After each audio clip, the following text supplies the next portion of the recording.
The iron hinges scream as the convent gate swings shut behind you, sealing you into a world of whispered prayers and unspoken terrors.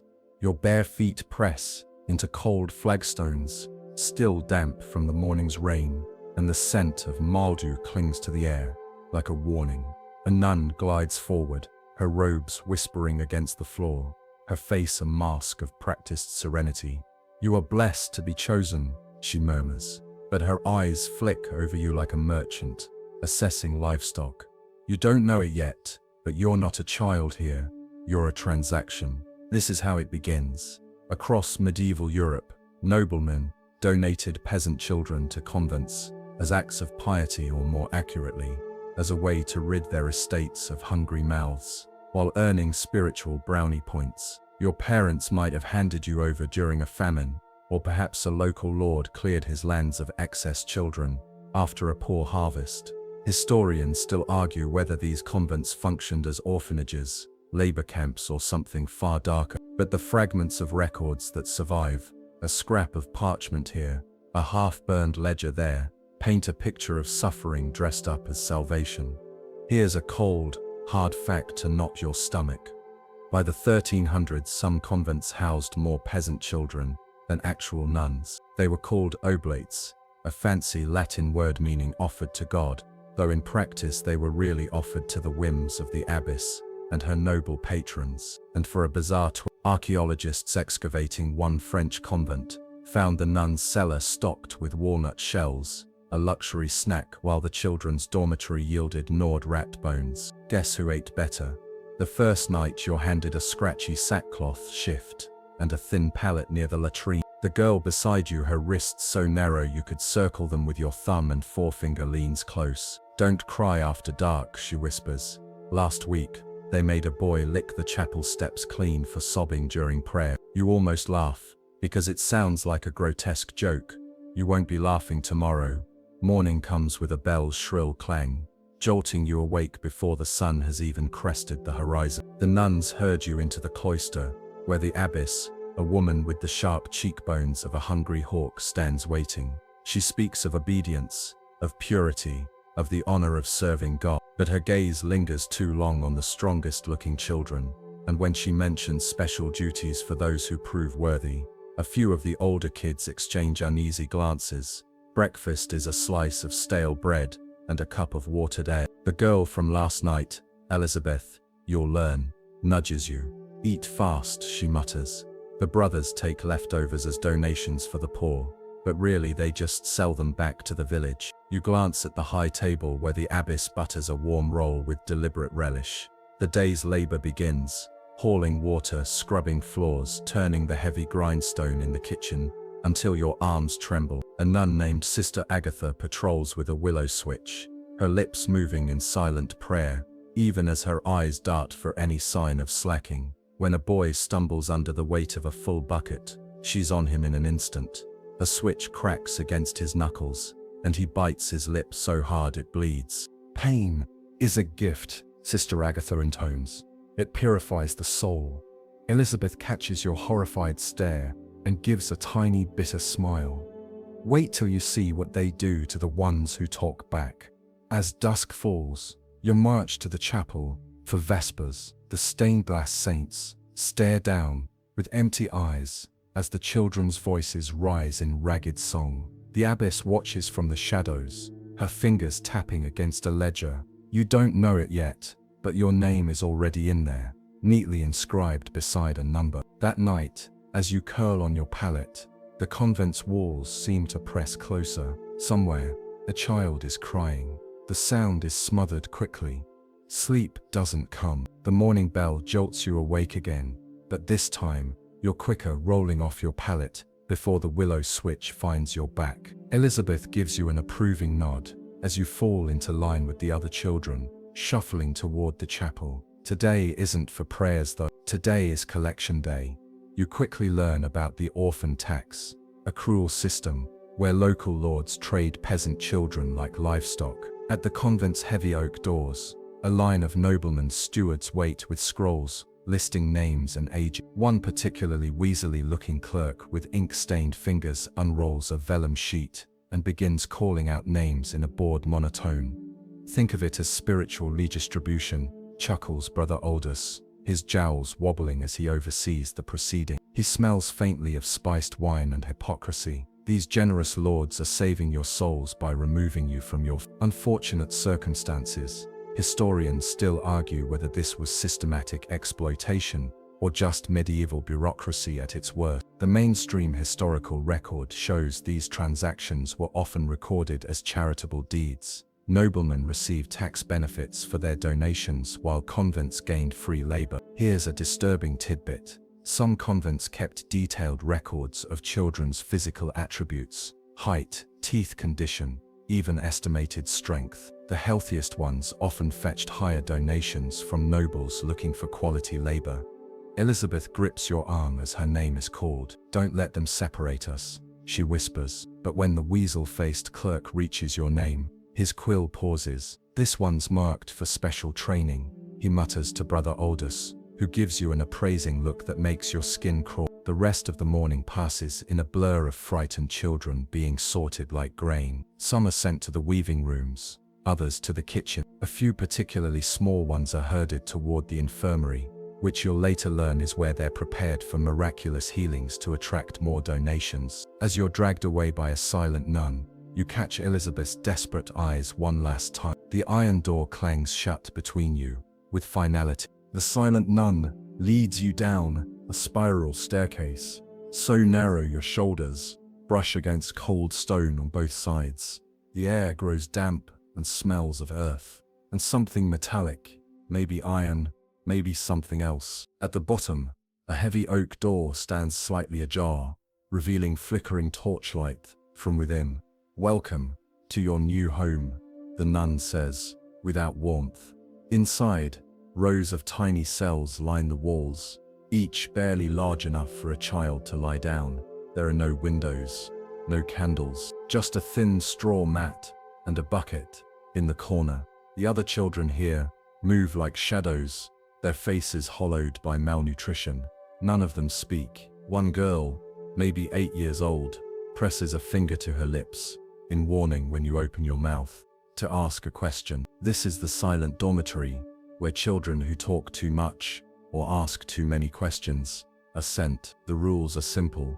You do not speak, you do not cry, you do not make any noise at all. If you do, the iron mask comes out, a grotesque contraption that locks over your mouth, forcing your tongue against a spiked plate. Historians still debate whether these masks were common or just particularly sadistic punishments reserved for troublesome children. Mainstream records from the period mention silence disciplines, but the archaeological evidence is chilling. Several convents have yielded small, rusted masks with interior spikes designed to draw blood if the wearer tried to speak. Here's a macabre detail.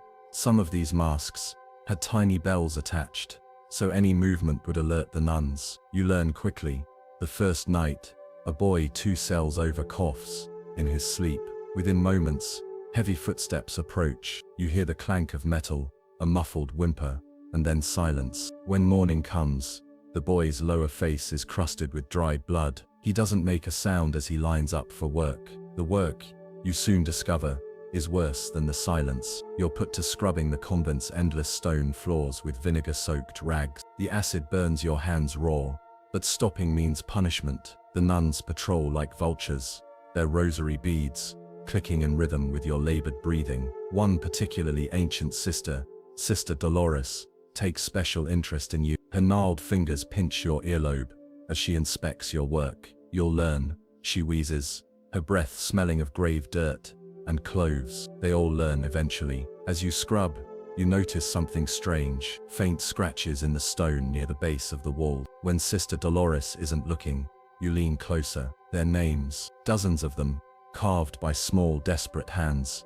over who knows how many years. Your fingertip traces the most recent one, Martin, 1412, before you quickly wipe away your tears with your filthy sleeve. That night, curled in your cell, you press your palm against the cold stone. Somewhere beneath you in the even deeper darkness of the crypts, you swear you can hear the faintest echo of crying. Breakfast is a cruel joke. A crust of black bread so hard you could chip a tooth on it. and a cup of something pretending to be ale. The children line up silently, their eyes downcast, as a fat-faced brother ladles out the meager portions. When you reach the front, he pauses, looking you up and down, with a smirk. "Ah, the new one," he says, his voice dripping with false kindness.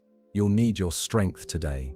He drops an extra crust onto your trencher, a supposed act of mercy that makes the other children tense. You'll soon learn why. The bread of tears, they call it. The convent's starvation diet is justified as teaching humility, but the reality is more sinister. Malnourished children are easier to control, less likely to fight back, and for those who do resist, the punishment is simple: no food at all. Historians still argue whether this was deliberate psychological torture or just medieval austerity taken to extremes. Mainstream accounts from the period praise convents for their modest fare, but skeletal remains tell a different story. Children's bones stunted by chronic malnutrition, teeth worn down from chewing on bark and leather during famine. Here's a stomach-turning fact.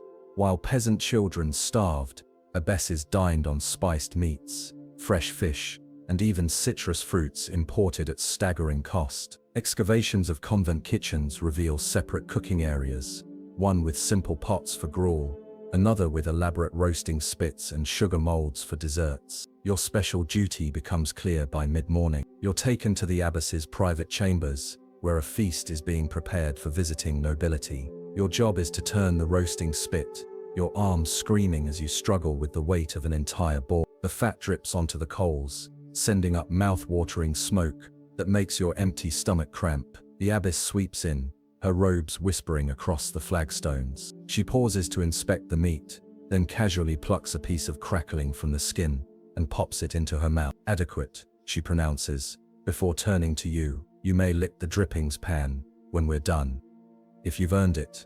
As you labor, you notice something strange. One of the older kitchen girls slips a handful of scraps into her sleeve when no one's looking. Later, in the shadowy corridor, she presses a bit of greasy fat into your hand. "Swallow it quick," she breathes before hurrying away.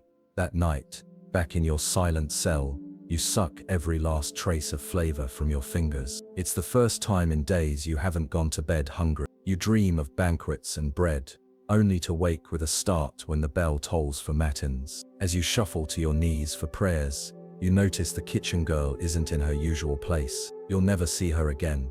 The crack of the whip splits the morning air before the bell even rings. You jolt upright, your back pressed against the cold stone wall, as screams echo down the corridor. Heavy boots approach. It's Brother Anselm, the convent's disciplinarian, dragging a sobbing boy by the hair. Blood drips from the child's back in thick ribbons, staining the hem of Brother Anselm's robe crimson.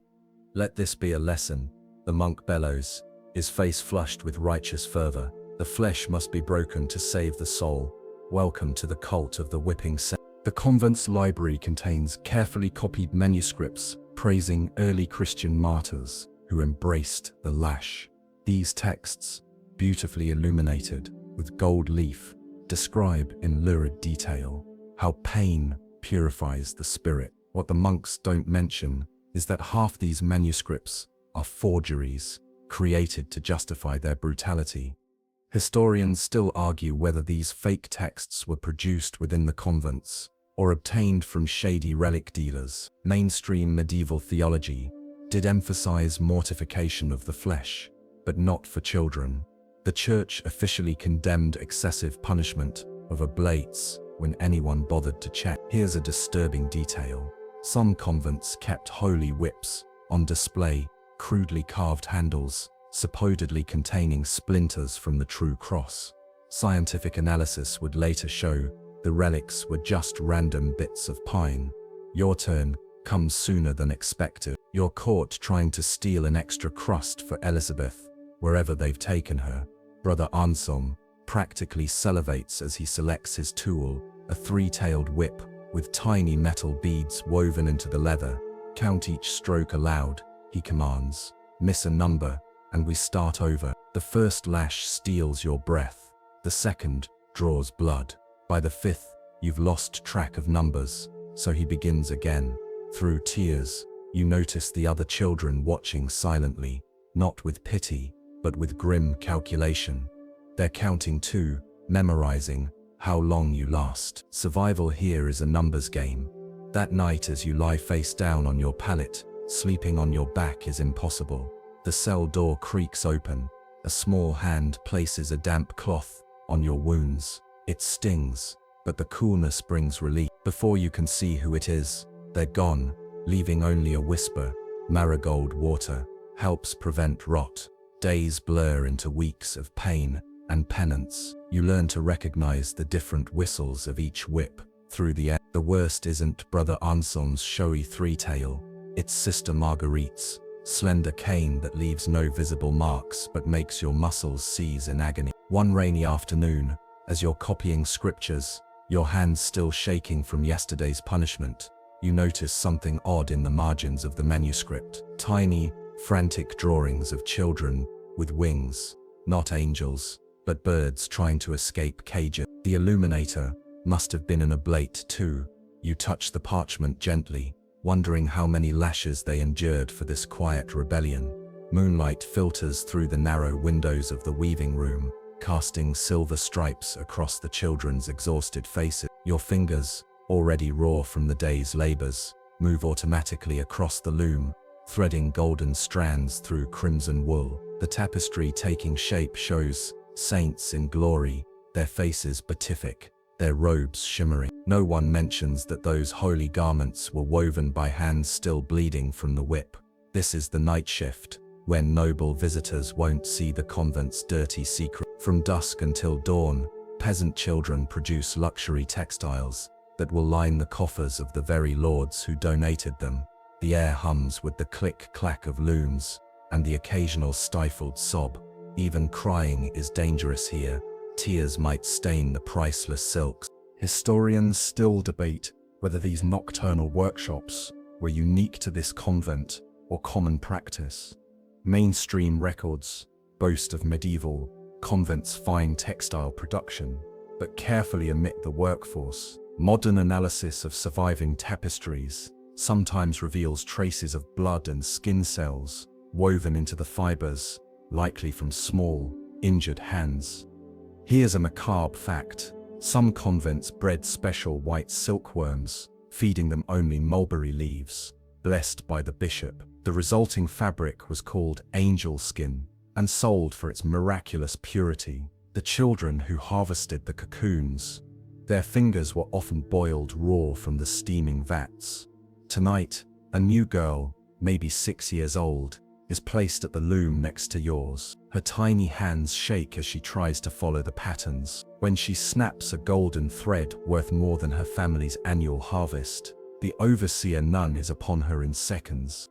Clumsy little sinner, the nun hisses. She doesn't whip the child, that would damage merchandise. Instead, she forces the girl's hand onto the loom's wooden frame and brings the shuttle down hard on her fingertips. The crack of small bones echoes through the room. You keep weaving. Everyone keeps weaving. The show must go on. By midnight, the girl's quiet whimpering has subsided into shock. You wait until the nun dozes off at her post, then slip the child your secret stash, a bit of rag soaked in mint water to bite down on. She looks at you with huge tear-filled eyes, and in that moment, you make a silent promise. The next night, you accidentally spill oil on the nun's ledger. The night after that, several shuttles mysteriously snap. Small rebellions, but they matter. The other children notice. Slowly, subtly, the rhythm of the looms begins to change. Not enough to be punished, but enough to reduce production. One evening, as moonlight paints the room blue, you catch a sound beneath the clatter of looms. Someone is humming, then another voice joins, then another. It's not a hymn or chant, it's a folk tune. The kind peasant mothers sing to their children. The nun wakes with a start, but the second her eyes open, the sound vanishes. Only the looms remain, their steady click-clack like the heartbeat of some great, patient beast. The chapel bells ring with unusual urgency before dawn. You're herded into the nave, still bleary-eyed, where the abbess stands flanked by unfamiliar men in rich furs. Their perfumed oil cloys in your throat as they inspect the children like horses at market. Kneel for the blessing. The abbess commands. What follows is no holy rite. Selected children are made to drink from a jeweled chalice before being led behind the altar screen. When they return, their glassy eyes and slack smiles don't match their proclaimed miraculous healing from lameness or blindness. The noble guests weep and fill the donation box with silver. You're chosen next. The healing draught tastes like honey laced with something earthy and wrong. Within moments, the chapel tilts sideways. Strong hands guide your limp body behind the tapestry where a makeshift infirmary reeks of blood and herbs. A monk presses you onto a table and murmurs, "The Lord works in mysterious ways," as he splints your perfectly healthy leg in elaborate bandages. Historians still argue whether these staged miracles were isolated incidents or an open secret among corrupt clergy. Mainstream church records document thousands of miraculous healings at medieval convents, but forensic analysis of surviving relics tells another story. Some crippled children's bones show no signs of prior injury. Here's a chilling detail. Excavated convent gardens often contain nightshade, henbane, and other plants that induce paralysis or euphoria, perfect for creating miraculous recovery. When you're presented to the nobles as healed, your drugged mind registers only flashes. The pinch of jewels as a lord's wife clasps your face. The abbess's satisfied smile as coins clink into her palm. You float through the next days in a haze, your bandages itching but your mind too foggy to remove them. The drugs wear off just in time for the next miracle show. Now you must play your part, leaping up from your wheelchair to the gasps of pilgrims, your recovery attributed to some saint's relic that was actually a pig's knuckle wrapped in silk. One night, as you help prepare the next batch of holy medicine, you recognize the little girl from the weaving room, her broken fingers now hidden under pristine bandages. Her pupils are huge with terror as the chalice approaches her lip. That's when you accidentally knock over the entire flask. The beating leaves you unconscious for a day, but it's worth it. They can't risk using you in the shows anymore, not with those bruises. You're reassigned to the gardens, where at least the poisons grow alongside real medicine. You pocket chamomile for the other children's nightmares, yarrow for their wounds, and when no one's looking, a single nightshade berry tucked away for futures you don't yet dare name. The crypt's iron gate shrieks like a damned soul as Brother Anselm drags you down the crumbling step. Your crime? Asking about Elizabeth. Since you're so curious about where children go, he sneers. Let me show you. The stench hits first. Wet, earth, and something sweetly rotten. Then the bones come into view.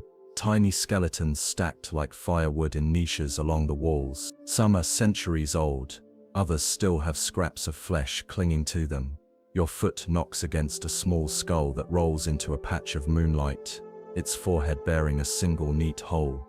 Obedience lessons, Brother Anselm says casually, towing the skull aside. Some pupils require special instruction. This is the bone chapel where the convent's secrets go to rest. The mainstream historical record claims such crypts were standard in medieval religious houses, a practical solution for crowded cemeteries. But archaeologists note disturbing patterns, fractures consistent with blunt force trauma, rib cages crushed by weights, and in some cases, evidence of live entombment. Historians still argue whether these were punishments or mercy killings of sick children. The Church's position? God calls his littlest angels home in mysterious ways. Here's a fact that will haunt your dreams. Many of these skeletons show signs of healed prior injuries, proof they suffered repeated abuse before their final lesson.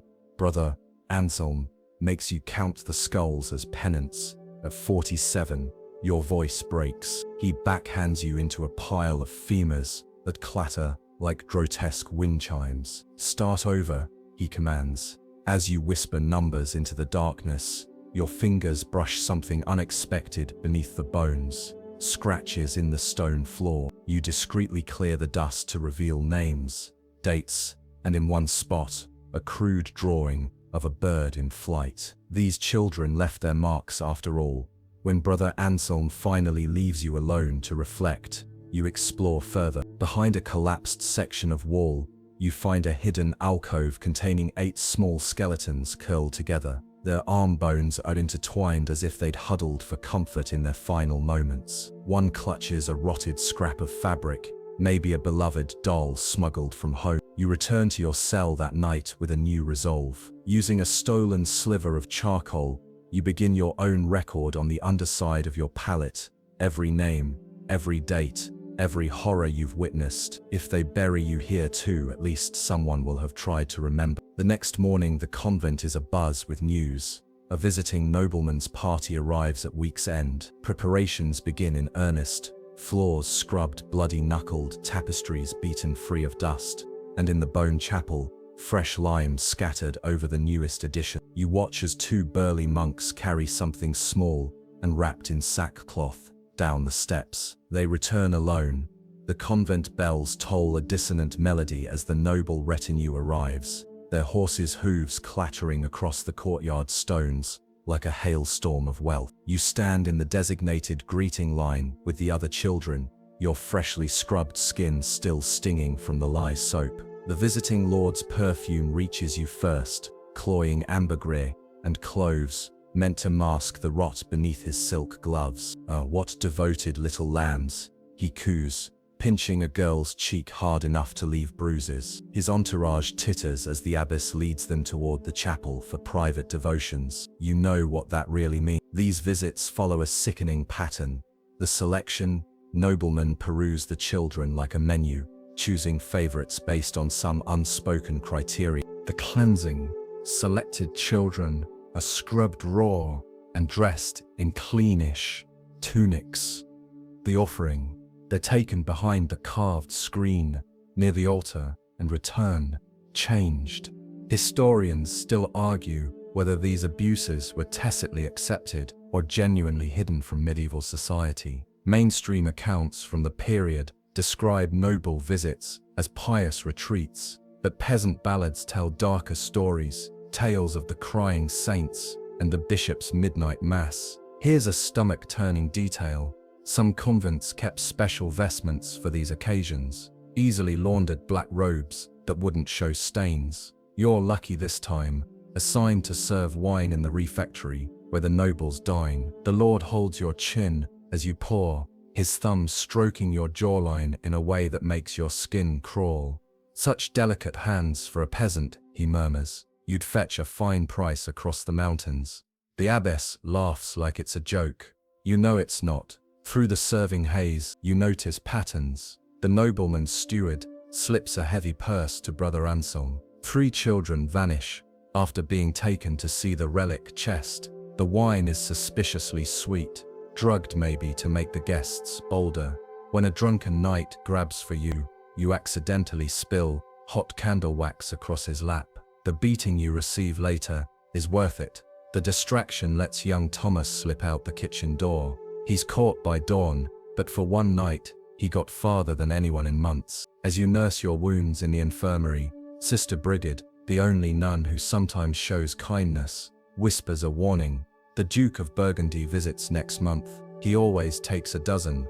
Her hands tremble as she applies salve to your back. Hide in the latrines when they come. That night, you add new names to your hidden ledger, under the pallet.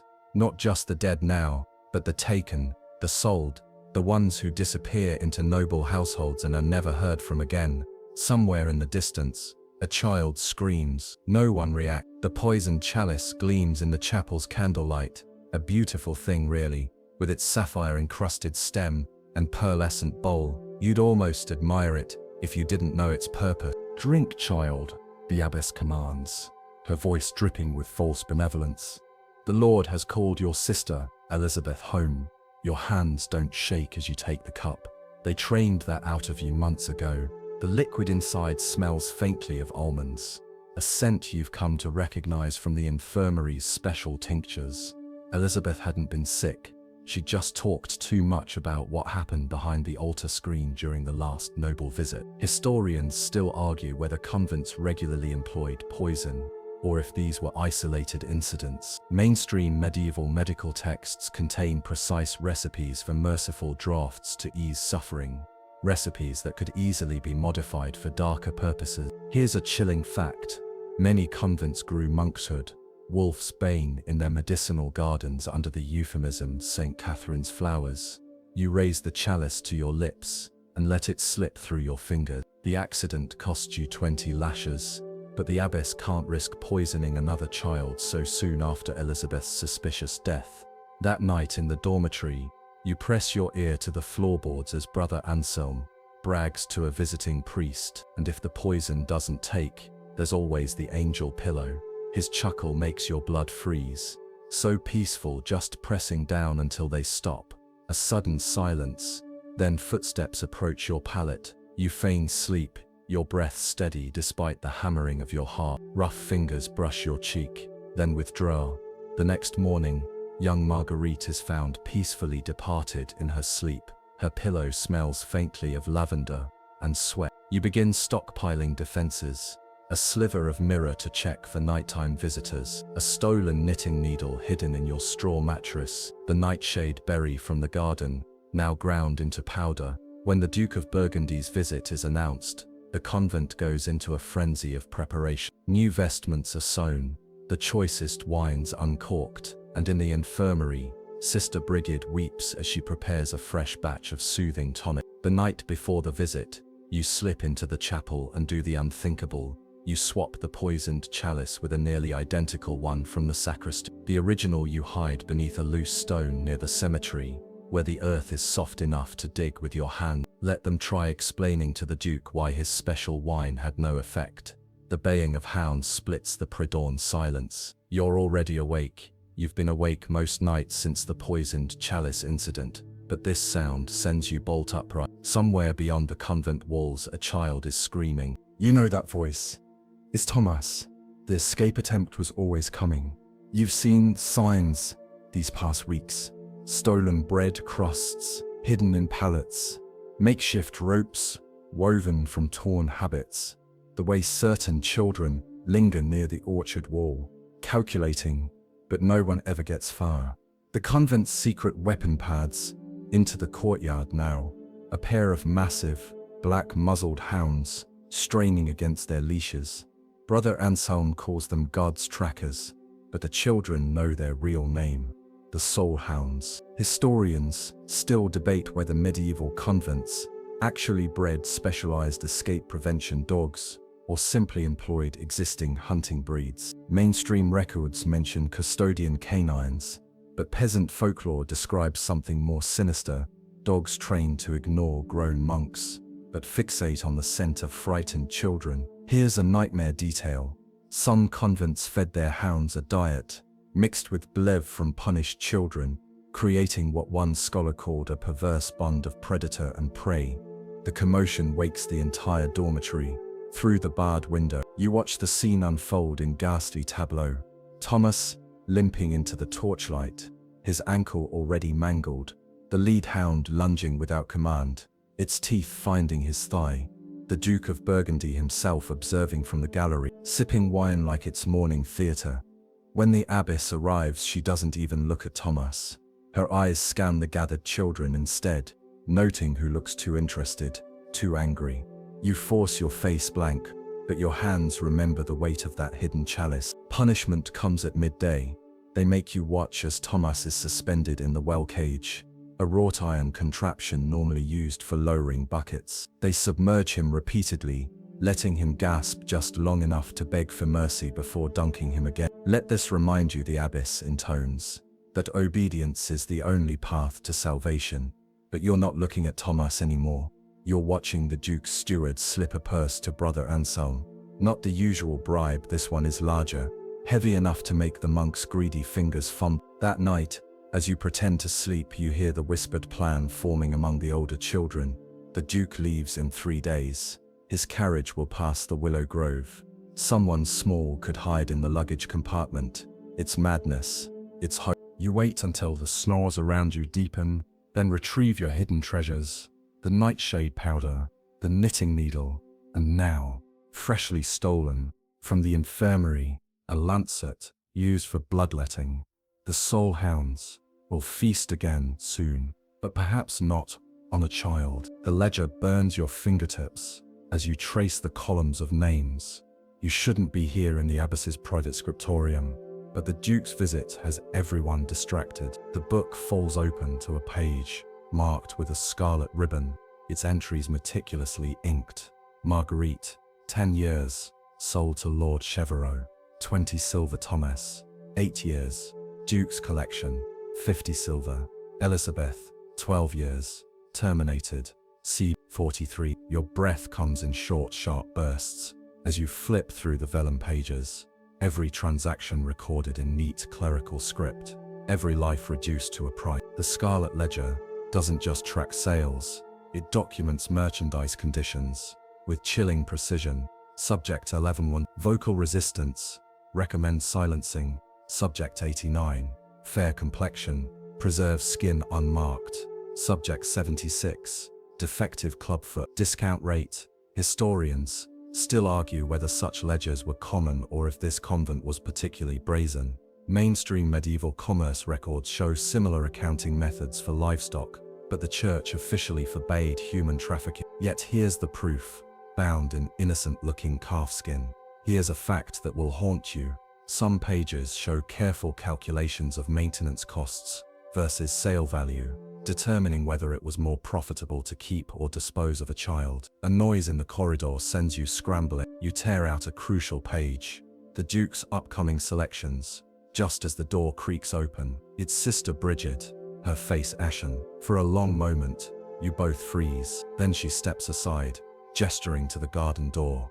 "Burn it," she whispers, "and God forgive us both." The next hours pass in a blur of stolen moments, passing the list to the oldest weaving girl, watching her face harden as she reads the names, the subtle nod as she tucks the paper into her loom.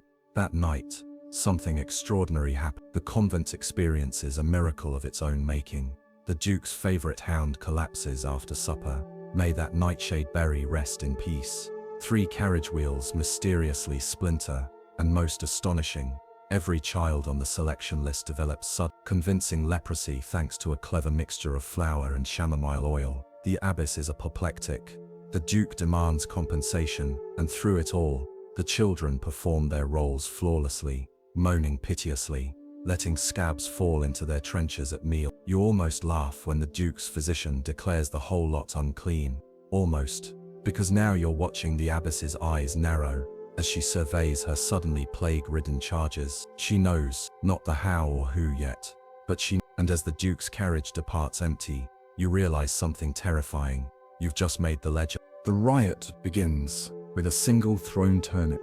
You're scrubbing the refectory floor when the village delegation storms in. Peasants, armed with farm tools and a year's worth of pent-up rage.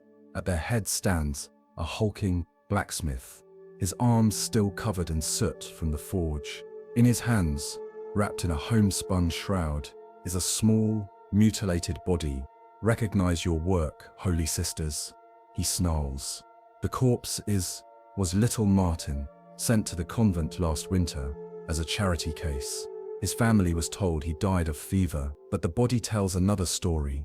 Fingers broken methodically, ribs caved in from repeated kicks, and worst of all, the unmistakable imprint of an iron mask fused to his face. Historians still debate whether this particular uprising, recorded in fragmentary accounts as the Rebellion of the Crows, was spontaneous or carefully planned. Mainstream chronicles dismiss it as peasant superstition, but forensic archaeology confirms the grim truth. Many naturally deceased convent children show signs of systematic torture. Here's a detail that changes everything. Martin's body was returned missing several teeth. Gold fillings perhaps. The same gold that threads the abbess's tapestries. Chaos erupts. A turnip smashes into Brother Anselm's forehead. The blacksmith flips a table, sending silverware clattering. Someone shouts, "Burn the ledger," and suddenly everyone is chanting it. You should run, hide, but your feet carry you forward instead, toward the screaming mob and the truth they've uncovered. The abbess tries to quell the riot with threats of eternal damnation, but when the blacksmith hurls Martin's corpse at her feet, even the nuns recoil. That's when you see your chance. While the adults are distracted, you dart to the scriptorium. The Scarlet Ledger still sits where you left it, its damning pages exposed. You're about to toss it into the hearth, when a hand grabs your wrist. Sister Bridget, for a heart-stopping moment, you think she'll stop you. Instead, she produces a candle. Burn it all, she hisses. The flames take hungrily to the vellum. Names, prices, sins, all crumbling to ash. Out in the courtyard, the riot reaches a fever pitch. The villagers are tearing apart the dormitories now, freeing children, smashing the looms that built fortunes on small, broken fingers. You should feel triumphant, but as you watch the ledger burn, a new fear grips you. Without proof, who will believe what happened here? The abbess is already shrieking about slanderous peasants. The bishop will arrive within days to investigate. And then you remember your palette, the hidden list, the one with every name, every date, every horror scratched in charcoal beneath where you slept. The rebellion isn't over, it's just beginning. Smoke stings your eyes as you crawl through the secret passage, a forgotten drainage tunnel. Sister Bridget whispered about with her dying breath. The abbess's poison works slowly but surely. The parchment in your shirt crackles with every movement, your stolen records pressed against your pounding heart. Behind you the convent burns, not from the peasant revolt that was put down by the bishop's men within hours. No, this fire started in the scriptorium, spread to the chapel, and now consumes the dormitories with unnatural speed. Too convenient, too thorough, an act of God, the bishop will declare tomorrow. Never mind the smell of lamp oil clinging to the rubble. Historians still argue whether this convent's destruction was arson or accident. Mainstream church accounts describe it as a tragic cleansing, while peasant ballads sing of the night the saints fought back. Recent archaeological evidence suggests multiple ignition points, and the absence of certain bones in the crypt. Here's what you know. As flames lick the ceiling beams, you spot the abbess scuttling toward the treasury with armfuls of gold thread. Brother Anselm is already gone, fled with the duke's silver. And in the weaving room, the oldest girl stands amid the chaos, calmly feeding tapestries into the fire. Evidence, she says when she sees you. Her hands are blistered from working the looms. Soon they'll blister from the flames. You want to stay, to fight. But Sister Brigid's last words echo in your skull. The truth survives in witnesses, not buildings. The tunnel dumps you out by the mill stream, where a shocking sight awaits. A dozen children huddled in the reeds. The weaver girl, the kitchen boy who stole scraps, even Thomas, his leg freshly bandaged with stolen linen. They're clutching makeshift weapons. A loom spindle, a butcher's knife, a vial of something that smells suspiciously like convent wine, laced with monkshood. No one speaks as you join them. No one needs to. The parchment in your shirt contains everything. Names, dates, the scarlet ledger's contents copied in desperate midnight scribbles. As the convent collapses in a shower of sparks behind you, the group turns toward the forest, toward the future, toward whatever comes next. One of the younger kids starts to cry. The weaver girl silences him with a look. "Save your tears," she says. "We're not finished yet." Years later, long after the scars have faded to white whispers on your skin, you return to the ruins. The forest has reclaimed much of the convent. Ivy snakes through shattered stained glass. Mushrooms bloom from rotting pews. Only the bone chapel remains largely intact, its crypts too solidly built for time to erase quickly. You're not alone. The others came too. The weaver girl, now a guild mistress. The kitchen boy, a chef in a noble household, poisoning bad tippers. Even Thomas, walking with a limp but alive. You've all gathered on this grey morning for the same reason. The archaeologists have finally arrived. "Probably just a medieval laundry," mutters one scholar, as they brush dust from the chapel floor. Then they uncover the first tiny skeleton. The professionals work methodically, but you see the moment it hits them, the patterns in the bones, the healed fractures preceding fatal one. The iron mask still clamped around a skull no bigger than an apple. Historians will argue about this discovery for decades. Mainstream academia will call it an aberration. The church will issue careful statements about regrettable excesses of the past. But the bones don't lie. Here's what the experts will never know. As the team documents the site, You slip something into the excavation, your charcoal records, carefully preserved in oilcloth. Let them find it, tucked between the ribs of a skeleton. Let the truth come full circle. That night at the inn, your odd little family shares a meal. The weaver girl presents you with a gift, a tapestry no bigger than a handkerchief, depicting a phoenix rising from flames, woven with golden thread, of course. Old habits die hard. You all drink too much, tell stories you swore you'd forget, cry in ways the convent never allowed. And when Thomas asks if it was worth it, the running, the hiding, the lifelong fear, you don't answer with words. Instead, you open the inn's back door, where a dozen peasant children sit, eating sweet cakes, their laughter ringing into the night. None of them know your history. All of them are alive because of it. The fire crackles, the hour grows late, and as you watch the youngest child, a girl with Elizabeth's eyes, doze off in the warmth, you realize something profound. The darkest chapters never truly end, but neither do the acts of quiet rebellion that keep them from being repeated. The fire has burned low now, its embers winking like distant stars in the hearth. Outside the inn window, the first snow of winter begins to fall, gentle, forgiving, covering the old scars of the land with a blanket of white. Breathe deep that crisp night air. Let your shoulders relax, your hands unclench. The story is told now, the ledger balanced as best it could be. Somewhere in the dark, an owl calls, a soft, questioning sound. The children have all been carried to bed, their bellies full, their nightmares kept at bay for one more night. The weaver girl hums, as she mends a torn cloak by candlelight, her skilled fingers moving with quiet certainty. There will be more battles ahead, of course. The world still turns on axes of power and pain. But for this moment, in this room, heavy with the scent of wood smoke and fresh bread, there is peace. Let your eyes grow heavy. Let the memories settle where they belong, not forgotten, but no longer sharp enough to draw blood. The fire whispers, the snow, and as sleep finally comes to claim you, know this above all: you survived, and that, dear listener, is its own kind of miracle.